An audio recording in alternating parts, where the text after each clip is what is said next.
திருப்பூர் மாவட்ட பிஜேபியின் மாவட்ட செயலாளர் ராம்குமார்ஜி அவர்களை உரையாற்றுமாறு அன்புடன் அழைக்கின்றோம்.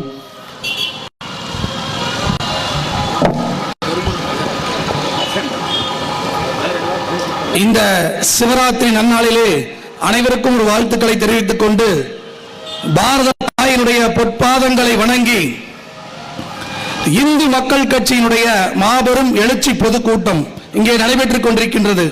இந்த பொதுக்கூட்டத்திற்கு தலைமையேற்று நடத்திக் கொண்டிருக்கக்கூடிய இந்த மாவட்டத்தினுடைய செயலாளர் திரு மணிகண்டன் அவர்களுக்கும் மிக சிறப்பான ஒரு எழுச்சுரையாற்றிய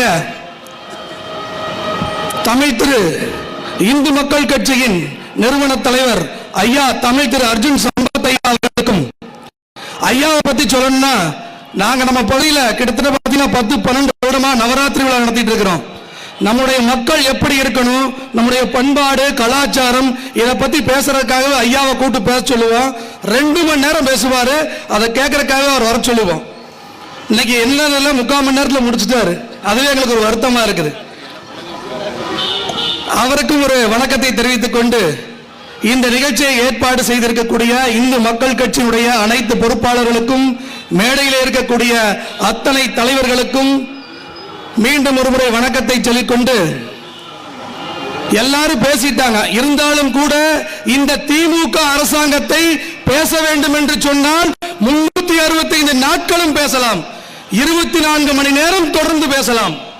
இன்னைக்கு 5000 ரூபாய் பெண்களுக்கு மகளிர் உரிமை தொகை என்று அளித்துக் கொண்டு இந்த தேர்தலில் ஜெயித்து விடலாம் என்று எண்ணிக்கொண்டிருக்கின்றார்கள். நமது அனைத்து தாய்மார்களும் சிந்தித்து பார்க்க வேண்டும். இந்த 5 ஆண்டு காலம் நிறைவேற இருக்கின்றது. ஆனால் இந்த 4 கடைசி ஆண்டுகளில் பெண்களுக்கு எதிரான குற்றங்கள் 39% அதிகரித்துள்ளன. இன்னைக்கு சர்வே ரிப்போர்ட் சொல்லுது. தாய்மார்கள் நினைச்சு பார்த்து வாக்களிக்க வேண்டும்.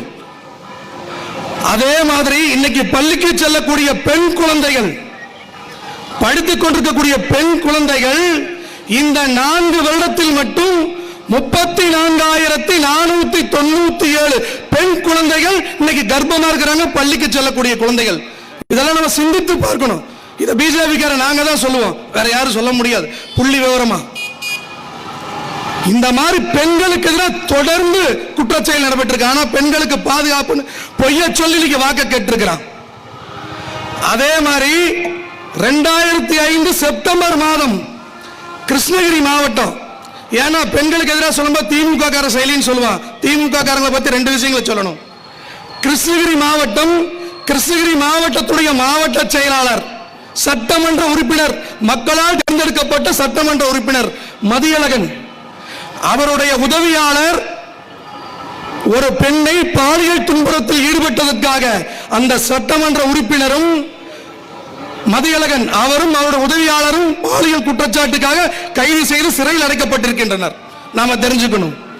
அதே மாவட்டம் 2004 ஆகஸ்ட் மாதத்தில் திமுக முக்கிய நிர்வாகி சிவராமன் ஒரு மாற்றுத்திறனாளின்னு கூட பார்க்காம அந்த பெண் பிள்ளைய பாலியல் தொந்தரவு கொடுத்ததுல இன்னைக்கு அவர் சிறையில் அடைக்கப்பட்டு இன்ன வரைக்கும் இருக்கிறார். யோசிச்சு பாருங்க, திமுகவுடைய லட்சணத்தை வச்சு நம்ம தெரிஞ்சுக்கலாம். இது மாதிரி பல்வேறு குற்றங்கள் பெண்களுக்கு எதிராக இன்னைக்கு நடைபெற்றிருக்கு. இன்னைக்கு பாரத பிரதமரை பத்தி சொல்லணும்னா 17 மணி நேரம் உழைச்சிட்டு இருக்கிறார் மக்களுக்காக. எப்ப தூங்குறார், என்ன பண்றாருன்னு தெரியல. ஆனா இன்னைக்கு திமுக அரசாங்கம் தமிழகத்தை தொடர்ந்து வருகின்றது. இதெல்லாம் நம்ம 2026 பாடம் புகற்ற வேண்டும்.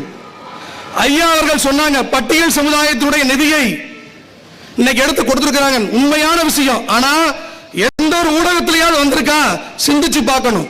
2022, 23, 24, 25, 26 இந்த நிதியில இப்ப மகளிர் உரிமை தொகை கொடுத்துட்டு இருக்கிறாங்க. அப்படியே ஒரு வருஷம் பின்னாடி போவோம். 2021, 22 இந்த 22 நிதியில பட்டியல் சமுதாய மக்கள் தன்னுடைய வாழ்வை முன்னேற்றுவதற்காகவும் தன்னுடைய குடும்பத்தை முன்னேற்றுவதற்காகவும் மாண்புமிகு பாரத பிரதமர் நரேந்திர மோடி அவர்கள் 21,497 கோடி ரூபாயை பட்டியல் சமுதாய மக்களுக்காக ஒதுக்கினார்கள். ஆனா இங்க இருக்கக்கூடிய திமுக அரசாங்கம் ஒரு ரூபாய் கூட செலவு செய்யாமல் அந்த பணத்தை திருப்பி அனுப்பினாங்க. இது எத்தனை ஊடகத்தில் வந்திருக்கும்? இதெல்லாம் பட்டிய சமுதாய மக்கள் தெரிந்து கொள்ள வேண்டும். கேட்டா நாங்க தான் சமூக நீதி சமத்துவம் இன்னைக்கு சொல்லிட்டு இருக்கிறார்கள். இது போன்று எண்ணற்ற விஷயத்தில் நம்ம சொல்லிட்டே போலாம்.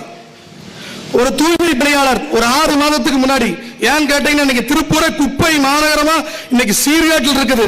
ஆனா இங்க இருக்கக்கூடிய மேயரும் சட்டமன்ற உறுப்பினரும் ஒவ்வொரு மீட்டிங்லையும் போயிட்டு இன்னைக்கு பாட்டு பாடி டான்ஸ் ஆடிட்டு இருக்கிறாங்க. அந்த தூய்மை பணியாளர்கள் அக்கறை இருந்தா திருவள்ளூர் மாவட்டம் கண்ணகி நகர் அந்த தூய்மை பணியாளர் பெயர் வரலட்சுமி. அவர் பார்த்தீங்கன்னா ஒரு 6 மாசத்துக்கு முன்னாடி இறந்துறார் ஒரு பிரச்சனையினால.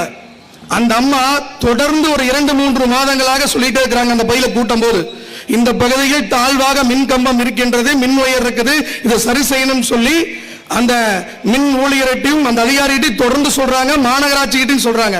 அதை யாருமே இன்ன வரைக்கும் அதை பொருட்படுத்தல. 2-3 மாதத்துக்கு முன்பாக மிகப்பெரிய ஒரு மழை அடிக்கின்றது அந்த பகுதியிலே. அந்த தூய்மை பணியாளர் அப்போதும் கூட சரியாக காலை 5 மணி அளவில் தூய்மை பணி செய்யறதுக்கு போறாங்க. அந்த மின் ஒயர்னால கரண்ட் அந்த அம்மா இறந்துறாங்க. பாத்துங்க, அவங்களுக்கு 2 குழந்தைகள், 12 வயதில் ஒரு பெண் குழந்தை, 10 வயதில் ஒரு ஆண் குழந்தை. இன்னைக்கு அந்த குடும்பம் நடுத்தெருவில் இருக்கு. இதற்கு யாரு காரணம்? திமுக அரசாங்கம் தான் காரணம். இதற்கு யாரு காரணம்? இங்க உள்ள அதிகாரிகள் தான் காரணம்.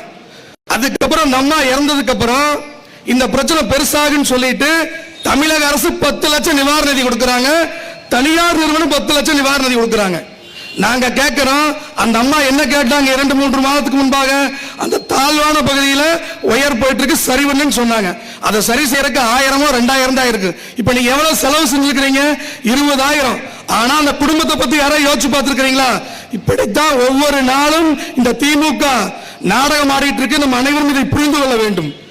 தொடர்ந்து இதே போல பல விஷயங்களை சொல்லிக்கொண்டே போலாம். அதுபோல இங்க இருக்கக்கூடிய தெற்கு தொகுதி எம்எல்ஏ திரு செல்வராஜ் அவர்கள் சட்டமன்றத்தில் என்ன சொல்றாரு? ஏன்னா நிறைய ஊடகத்தில் வரல, தெரிஞ்சுக்கணும். இஸ்லாமியர்களுக்கு அரபிக் பள்ளி வேணும்னு சொல்றாரு. நாங்க கேட்கிறோம், அனைத்து மதத்திற்கும் பாரதிய ஜனதா கட்சி சம்மதம். அனைத்து ஜாதி மதம் இனம் அனைவரும் நம்ம பாரதிய ஜனதா கட்சிக்கு ஓட்டு போடுறாங்க. நம்ம யாரையும் குறை கூறவில்லை. நம்ம கேட்கக்கூடியது திருப்பூருடைய சட்டமன்ற உறுப்பினர் கேட்கிறோம். நீங்கள் அரபி பள்ளி வேணும்னு சொல்றீங்க. திருப்பூர்ல எத்தனை பிரச்சனை இருக்கு?